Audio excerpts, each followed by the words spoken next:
All right, we got the Sombrero Bros here. What's the temp up where you're at right now? Oh, I was just in my Cam Smith polo, just chilling out outside, eating some zucchini noodles with some meatballs and 68, 72 degree weather. Delightful afternoon, evening. It hasn't gotten below 90 in like 13 days here. It was like 96. I was working in the garage, about blacked out pretty much. That's okay. It's just hot, but I'd rather be hot than cold. So here we go. Right.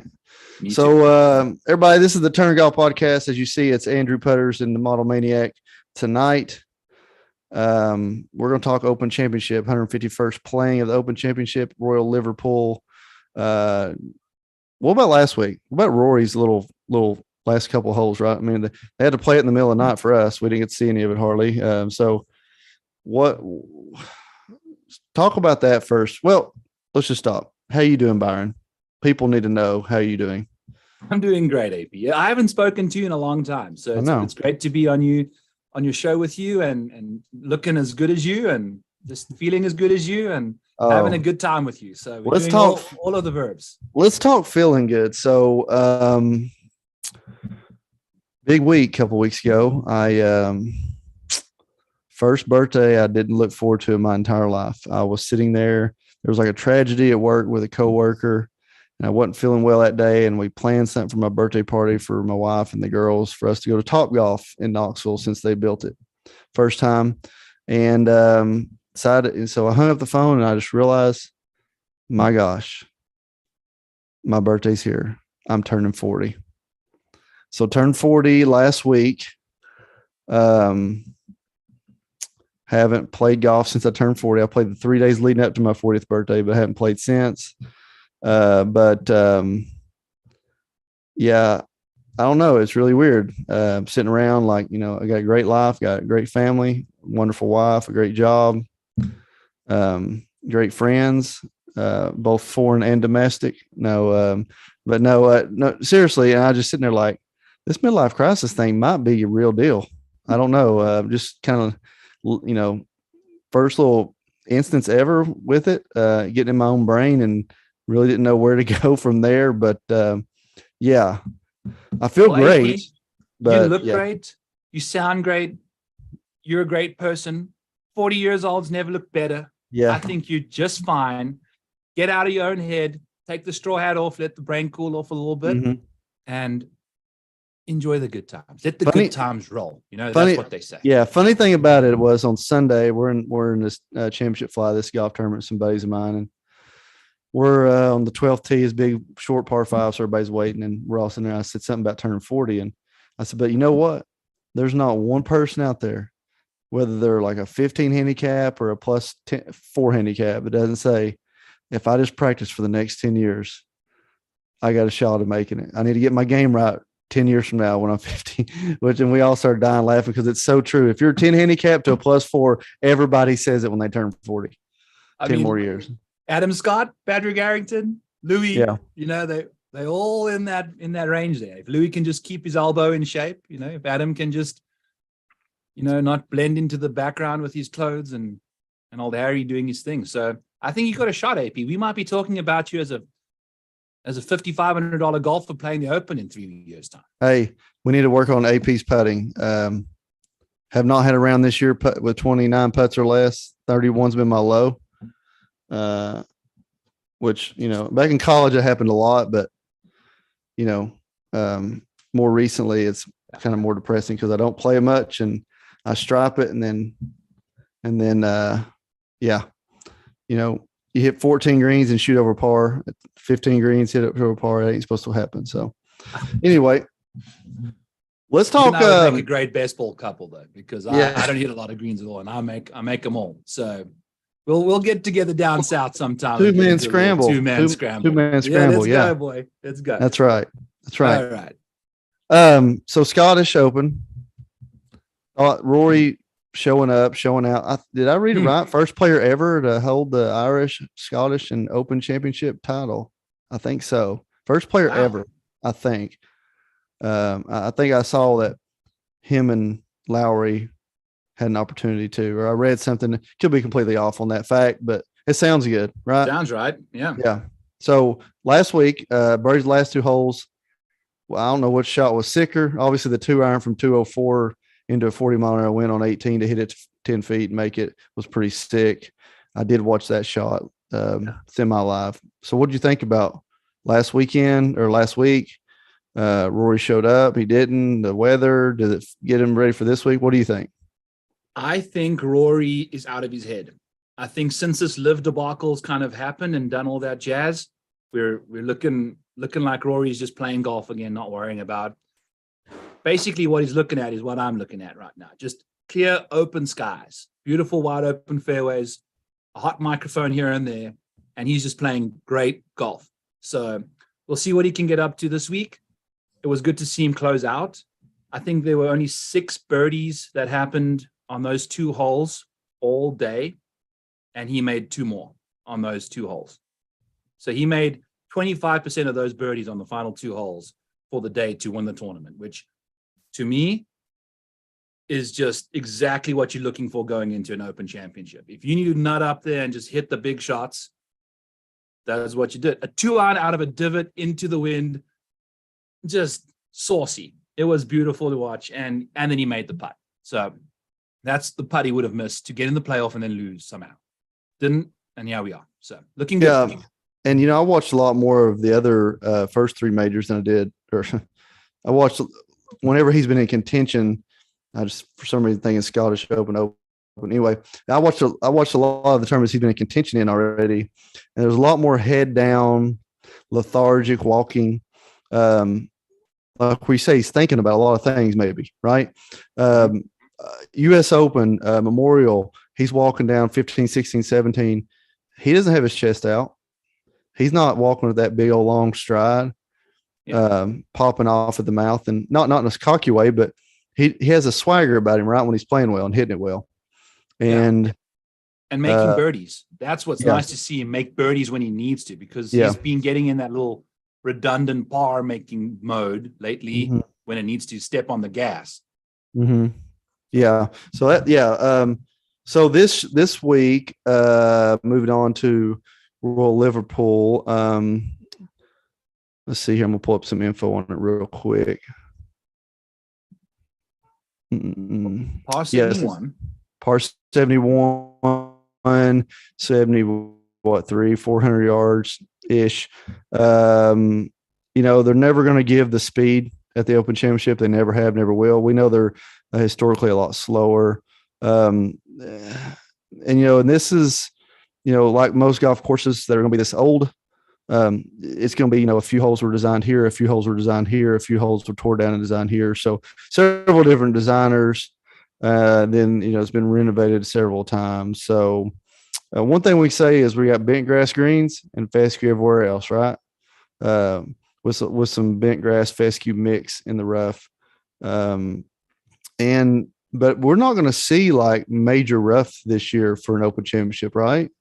Is that what you're hearing? Or it doesn't seem like some of the pictures I've seen, it's not been like crazy bad. And of course, we don't have any of the guys out there giving the updates on dropping the ball in the woods and all that stuff. So have you seen anything about the golf course in general that is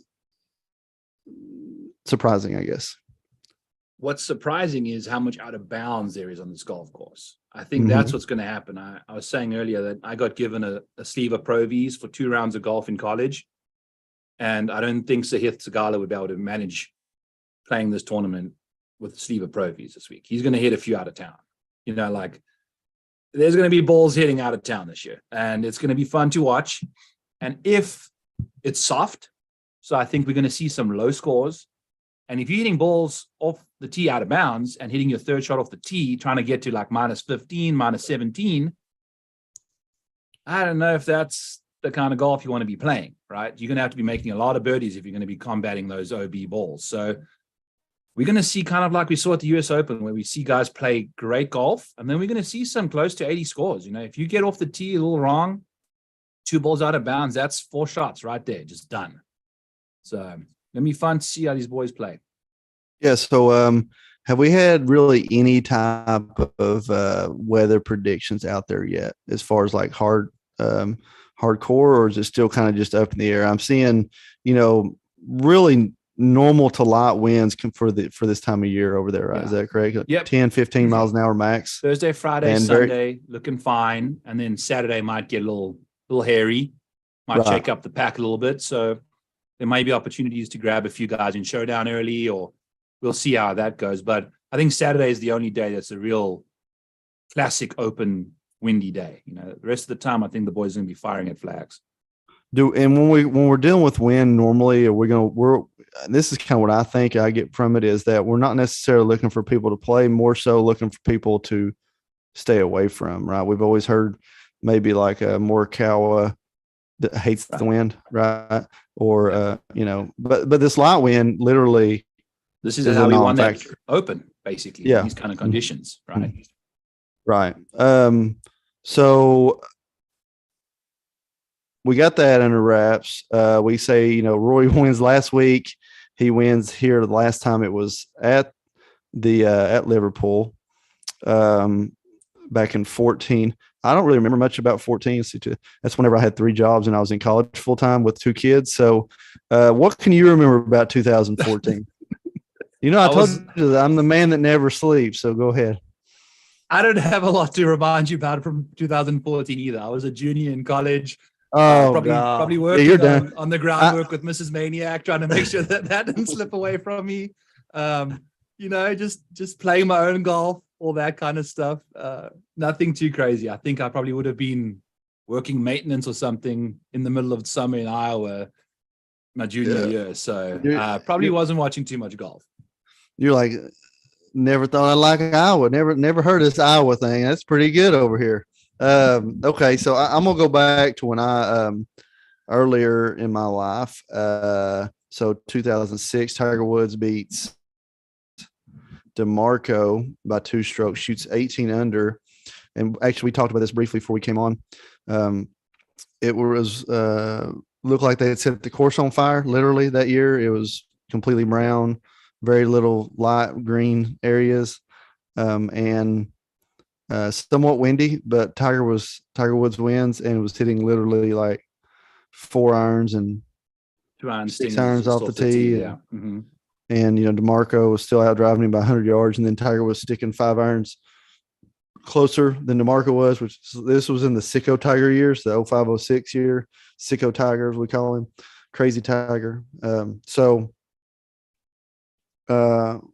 Unfortunately, the problem with the Open Championship is we're never really going to know. We have the course history, right? And then this whole live curveball, and it's just a hard tournament to just stamp down a great strategy. So what going into like a tournament like this, what strategy are you kind of implementing to kind of overcome that? I watched the Golf Digest YouTube flyover of that course, and I was just watching it, and it just seemed to me like the fairways opened up after those pot bunkers that Tiger was hitting those 5 irons short of, but that was 20 years almost ago that was happening. Now we've got these carbon fiber stealths and paradigms, and I think these guys are going to be the top drivers of the golf ball, could potentially be flying these pot bunkers. So I'm looking for guys that can jack it off the planet, because if you're hitting it into these pot bunkers off the tee, you're losing a stroke like right away, because you're just not going to be able to get your shot close to the green from them. The way to avoid that is to hit them over these bunkers. So there's going to be holes that these guys downwind, like Rory, Wyndham Clark, Bryson, that kind of golfer can really just have a much bigger fairway to aim at because the bunker isn't making it narrowing. So that's my first prerogative, is just to find those golfers, and then just guys that are playing well. I've got no real other option I have no idea. You've got all these live guys that don't have data, you just got to go with the blueprints that we know about and just go from there. Right. And then historically anyway, we see every decade or so we see who knows who, flash up there and either win this or almost win this, right? Maybe a couple times a decade, actually, depending on, the years. So let's get into the slate. DraftKings slate now. Like I said, this is the Turn Golf podcast. And where do we get our stuff? We get it from rotoballer.com, best place in the world for daily fantasy needs. Byron, give us a little spill of what y'all got going on there up at Rotoballer. I was just chatting about my stat. And Byron, getting some serious love lately. It's been fun seeing how people have enjoyed using that information. I take my model that I put together in Excel, and I take the top 20 of every different metric, and I just filter that: driving distance, accuracy, good drives gained, strokes gained off the tee on like long driving holes. Put that all in there, see whose name pops up the most throughout the article. You can use that. I've got tee times, I've got salaries, all of that stuff in there. And then I've also got my Breaking 100 article that kind of pops out there. I use that for my betting picks and things like that. So you can use that. That's free. And it had Sepp Straka in it 2 weeks ago. So that was nice. And I've also got my little value plays. That's been a nice little resurgence there with some cheapos under $7,000 that have been making the cuts for us to let those big boys of the top hunt. So got a lot of fun stuff going on there. And then, over my little shoulder, my back, 9 Bets Pod's been doing some nice stuff there. That's also sponsored by Rotoballer. So lots of good things on my side that I'm sure everyone that knows your stuff should know my stuff, and everyone that knows my stuff should know your stuff. So by now, at least, or if not, you do now. The sombrero bros. Yes, sombreros. What was what's your promo code up at Rotoballer? Maniac. Yeah, so go up there if you want to sign up for the premium stuff that he's talking about. Use the promo code Maniac, save you a little money on the sign up. Also got Spencer Aguiar, Beast Mode, tee off. He's got a little special membership. You get his stuff, even another level up. So his is tee off if you want to subscribe to his stuff. Rotoballer.com, best place in the world for daily fantasy needs. And we are about 6 weeks out from the NFL, which we cover golf on this podcast and yours, but as my man here sees, he's got a wannabe contender hat on. Jets. But so yeah, NFL's right around the corner, and there's tons of NFL content as well, plus baseball and everything. So rotoballer.com, best place in the world for daily fantasy needs, like I said. So let's get in the slate now. I'm just going to go up here 10K and above. This is the powerhouse here, and a lot of these guys make sense for different reasons. Victor Hovland at 10K, Xander at 10-1, Brooks at 10-4, Cam Smith defending champ at 10-7, John Rahm 11-2, Rory 11-9, Scotty 12-5, and John Rahm 11-2, Scotty 12-5. There could be arguments they're two coldest guys in this price range. So maybe not on their finishes, but we're going to be paying up to play those guys. Rory just won. Where are you at in 10K and above? Are we going to be popping a couple of these guys and trying to bounce it on the bottom end, or where are you at here on the top, Byron? It's so weird because there's so many of them. We never get this many 10K guys. Scotty's out here at $12,500, which is nuts. And I'm not playing Scotty. I'm not playing Xander. And I will be playing a lot of Rory. I'm kind of all in on Rory this week. If he's the number one driving distance guy in the field. So if there's anyone that can fly all these pot bunkers, it's him. And that's kind of basically what I'm hanging my hat on, my sombrero, and hoping for the best. And he's coming in with great form. I think the weight of the world is off his shoulders. He's going to be cruising and having a good time. Cam Smith at 10-7. I think I heard someone say on a pod or a tweet, he is the number one birdie and eagle maker in majors over like the last several years. So if you're playing a DFS contest, you may not win, but you sure as heck know he's going to be sinking some eagle putts and some bombs to make birdies like crazy, because that's what he just does. And then Victor is the cheapest guy at $10,000, who's been right in the mix of pretty much every single major. I think he's had top 20s in his last 4, with 3 of them like top 5s. So to me, he's just so affordable, right? Like We're looking, he's $2,500 cheaper than Scotty Scheffler. And he's $10,000. So those are my guys. I like those. Yeah, I think if you had a gun to my head right here, I'm with you on the Cam Smith. You love Brooks at 10-4, but if we're gonna be at 15 to 20 under, he's probably not your guy. So he has won a major at that range. I made sure I checked that, but it's not often that he does it. I don't disagree, except I heard the one he won, was it Southern, when he shot like 16? Yeah, Aaron Hills, he shoots 16 under, but didn't he win by like 6 or something? I mean, it was he went off. I don't know. I think he won by quite a bit, but yeah, historically, he's the par you to death kind of guy. I mean, obviously this year at the PGA, he just smoked that place, but I think Cam Smith was the guy here because I want to get some other guys here that are less expensive. So I would probably Cam Smith's my guy at 10 and above. But like I said, down here I want to get more guys in this 8-7 because we play 2 guys up here. We're having to play a couple guys in the 6K range. So Cam Smith's my guy. 9K Cantlay, Fowler, Spieth, Morikawa, Fitzpatrick, Hatton, Fleetwood, DJ, Lowry, Young. This should be interesting. You read those first few names there, and I don't like them at all out here.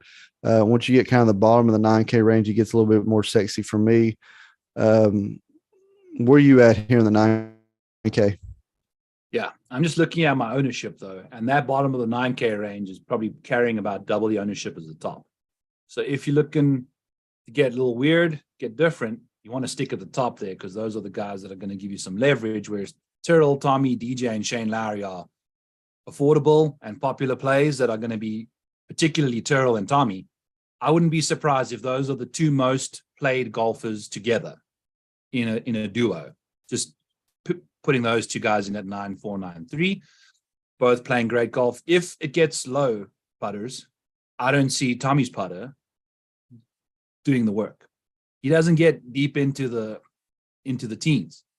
I checked his recent birdie making ability, last 24 rounds, 20th in this field, which is good, but we've got 19 other guys in the field that make more birdies than him, right? And I'm concerned about that for him, and he's going to be very popular. Yeah, I agree. I love Tommy Fleetwood for a lot of reasons, but probably do not like him here because of the scoring. Also do not like him here because of, his ownership has to be through the roof. I mean, when he's going to be pushing 20+%, probably. Yeah. So I think it's going to be very easy to hit the red light button on him. I really, really love Lowry. But this is not an open championship, I believe. Yeah, and I don't believe this is an open championship where a guy can go out and shoot 74 one day and still win. And so is DJ not kind of scary though with the inconsistent play this year? But I'm not going to play anyone south of Fitz. Tyrrell, Tommy, Dustin, Shane Lowry. I'm out on all 4 of those guys. I'll play Cam Young instead. DJ's, he's lost it since he's gone to live. I don't trust him anymore. Like he used to be a juggernaut, and now nothing. Like he hasn't really shown us anything.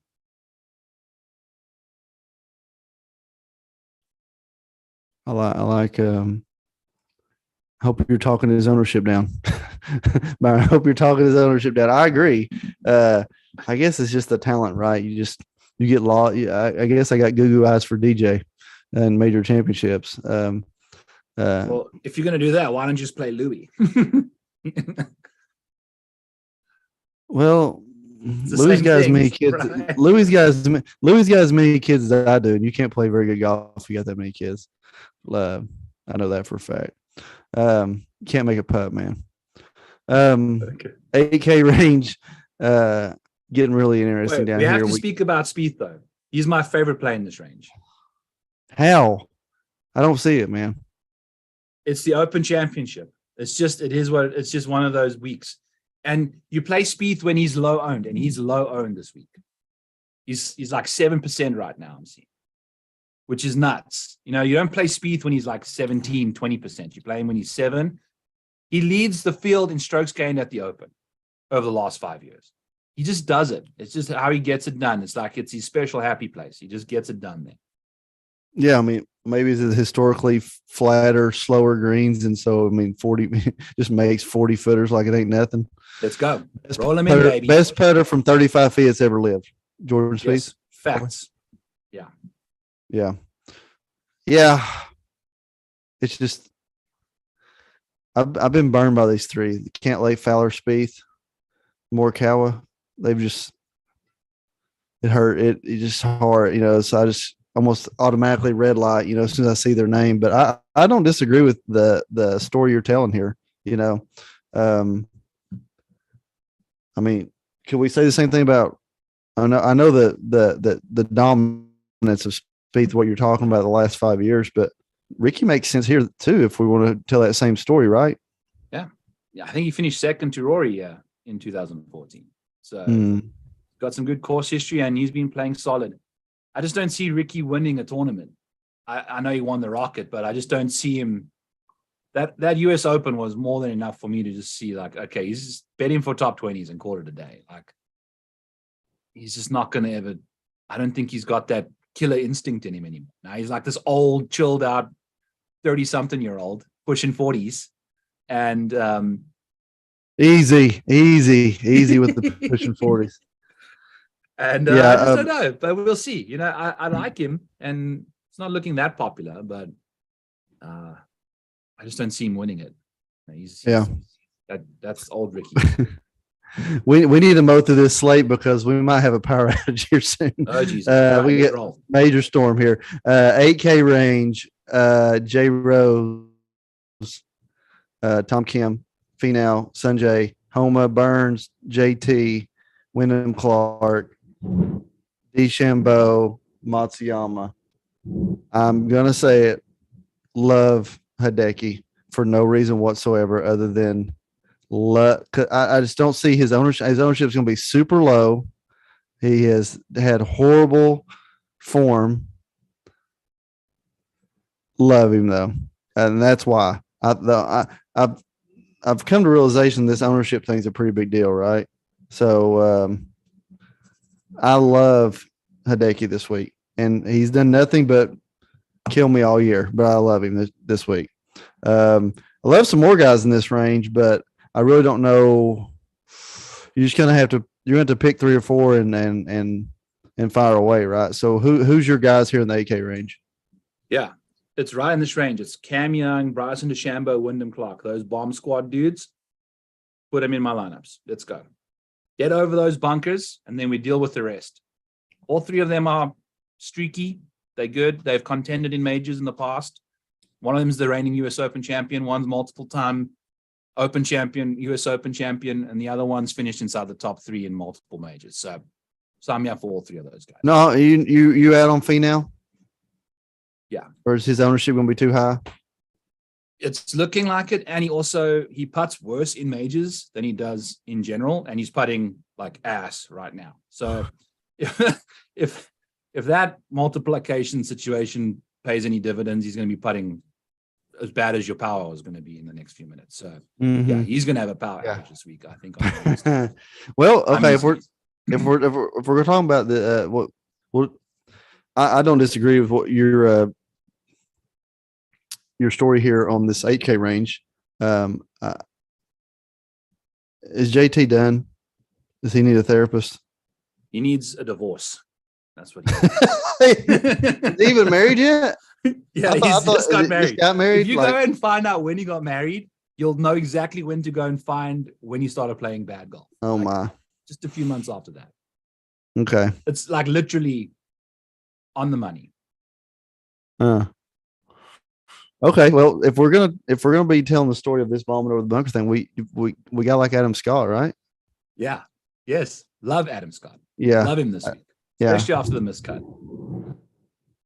Yeah. I like Adam Scott as well. he makes some sense. So 7K range, lots of love here. It doesn't seem like as many. Oh yeah, there's tons of 71s and 7,000. So, have you been hearing any Joaquin love this week or no? It's not looking like it. I'm seeing like 2% on him, which is nuts. That's crazy. But also, he's done nothing. He's done nothing recently. He's never really shone up in majors. Recent form doesn't look that hard on Liv even. So he's not doesn't make a ton of birdies either. He also doesn't make a ton of bogeys. Yeah. And he hits it so flat, like when your drive's going that flat on these kind of, it could just go anywhere. Yeah. You need to carry that sucker. It's going to be wet this week. You got to get carry distance out there. I don't know. I'm out on him. I've just never been almost like a 30-yard longer version of Abe Answer, right? Hits it lower. Yeah. But they're both of them kind of the same. So are we still having that same storyline down here in the 7K ranges bombers? I mean, does Jason Day make sense for you then? Yep. Jason Day makes sense. He's very appealing in that range. I think Minwoo Lee makes a lot of sense from that regard. Ryan Fox, that makes a lot of sense. And then if you're not a bomber, there's going to be guys I'll be playing that are like hyper accurate, that are short, that will just be in the fairway all the time, but short of those pot bunkers, right? They're not going to have that awkward length that gets them in trouble. Like if you're in the middle of driving distance, that's just how I'm going this week. I could be horribly wrong and I could bite me in the ass, but that's how I'm rolling. If you got extreme distance or extreme accuracy, you're on my card. You're in my pool. I like it. I mean, basically looking for birdie makers and bombers. Basically, and some of those are going to be green lights on both. So we get down to 6K range. There's a lot of names down here that have had success in the past. One right there at the top, who is a bomber, and at 6,900, are we fading Philly this week? Are we going to have to sprinkle him in a little bit? I think you gotta. Like if you're thinking about what Kevin Van Valkenburg from the no laying up. Artists or mechanics? What are you? I think mechanics don't really thrive that well on US Open, the Open like championship, where it's artistry, like paint pictures with your shots, hit those shapes, kind of contour your ball along the ground. I think Phil and Jordan are like probably the two best that we've ever seen do that kind of stuff, right? So, and he's shown up in these majors. Phil's been pretty solid. He hasn't necessarily contended in all of them outside of Augusta, but top 40 or top 20, top 10, like he's been doing his thing. So we'll see what he can get up to. I don't mind him at all. 15% Bobby McIntyre is a definite no-go for me after one good round, but that could land up biting us. Maybe some Billy Horschel love. Seems to work out not too bad. He could be a little dark horse coming into the week. He loves his soccer teams and stuff. I don't know. I do like Davis Riley, putters. Now, if I told you Davis Riley played in 12 rounds of major golf, and in those 12 rounds, he's gained the second most strokes on approach, what would you say about a Davis Riley? I'd be more surprised that he's only played 12 rounds in majors than the second. That's a great stat. Great line though. I like it too. I just don't know his. You kind of pigeonhole golfers, right? And I just don't know where he fits. Where that is, where he fits. What's his ideal golf course style that he seems to succeed at. So when you're talking about the dink and dunkers, of course, we got to go low. So that kind of like Lingmerth, I would say, would be a dink and dunker. Hits his long arms great. However, he's not he can make a ton of birdies, but that isn't really his MO. Yeah. But probably be not even owned this week. But like Brendan Todd, does that fit your line? Emilio Grillo. I love Grillo. I think he's in my pool this week. He's one of these guys that's got a bit of both. He's pretty accurate and got decent distance. Mhm.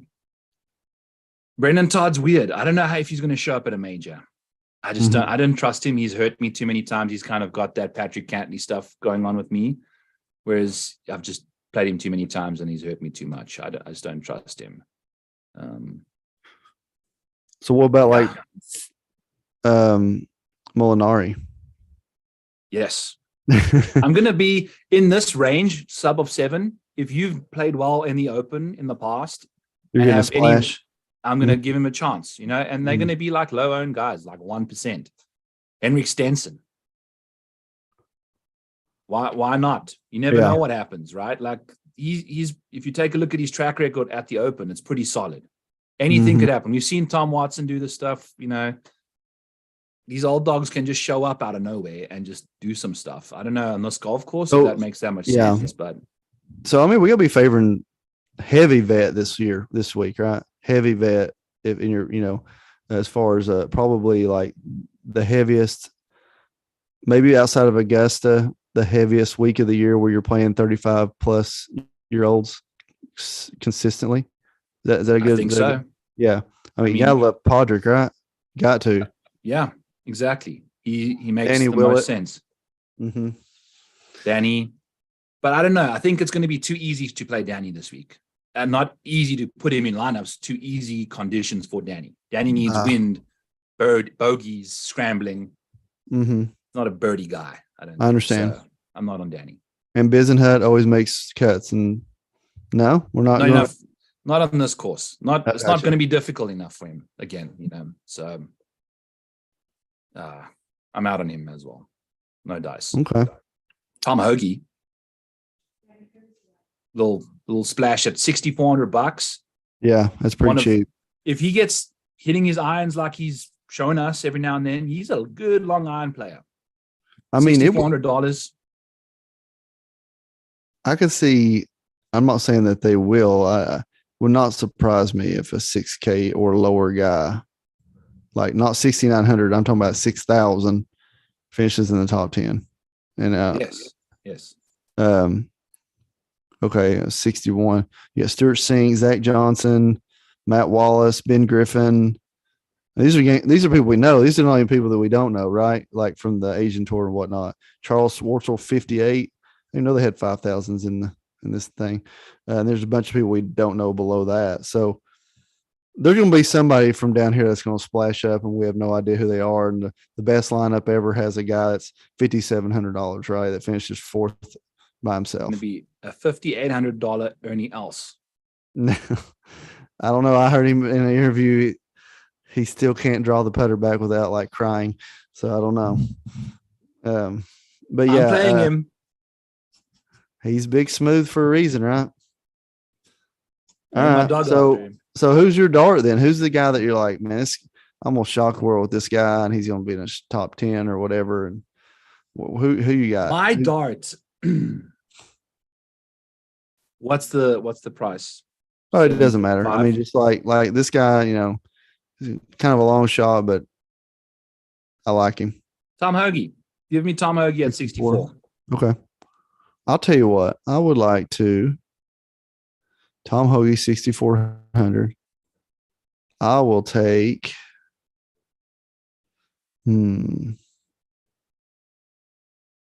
If you're willing, a gentleman's bet of $1. Of course. Possibly mailed and autographed. And I'll take this is tough.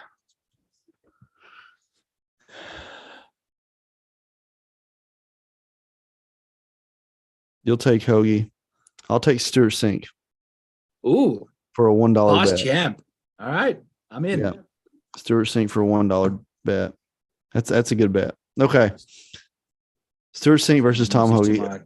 My accountant quickly, my lawyer, and then I'll let you know. Is it illegal to take bets across state lines there, sir? So, okay. Where's your heart at this week?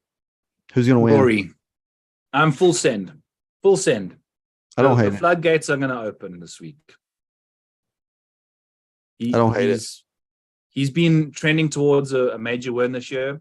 This is the last one. I think the course kind of suits him. If he can just keep it from going out of bounds, I think he's going to be just fine. The rest of his game is it's looking so good right now. So give me Rory.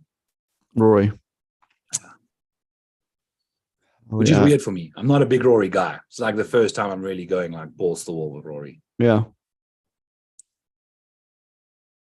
I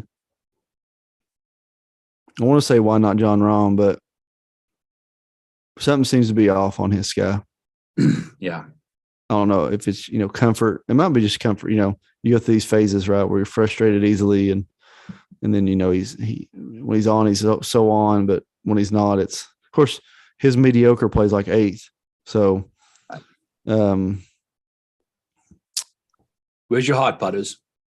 Tell me where your heart's at. I mean, my heart was pretty locked in until you gave me this like sob story about Jordan Spieth and Rory and how much you love them. Now you're kind of like you're pulling me into something else. I want to come out here and say that either Matsuyama or Cam Smith are going to win. I think Cam Smith goes back to back 2 Open championships. There's a chance, man. He's playing good golf. Does he ever not hit driver? And he's gonna hit driver every hole.